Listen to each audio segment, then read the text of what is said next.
Whew. Hello, sir.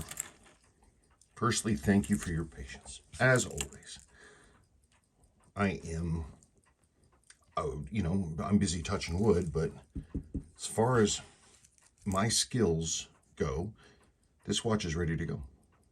So, the dial, I was able, as I said, to clean up that dial for you. It looks pretty good, actually, doesn't it? So I did all that work to clean up the dial, and it was really delicate work. I had to basically create a new process and a new mix in order to be able to do that and have it look like nothing happened. But I did it. I'm proud of the job. But it was a couple days of work and honestly a lot of thinking before that. But I got it done and it looked great. And then I realized we were still having the crystal problem. Crystal was too low because I was trying to do that low top crystal for you. I just can't. So I even waited and got what should have been the correct stock stock crystal for this. And I finally got it in, and the damn thing, it was wrong. It was too large by like half a millimeter.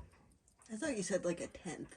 It was something like that. It just was, I couldn't make it go unless I have no idea why. I also don't know why crystals for this thing are so hard to find, but this is a closely related. This one's supposed to have 310T14. This is 310T16, I believe. Main difference being is that it has more of a sharper edge with a bevel. I like it. I think it looks great. I prefer these because you don't get distortion around the edge. It makes the dial look bigger. This time, again, touching wood, I think I got it.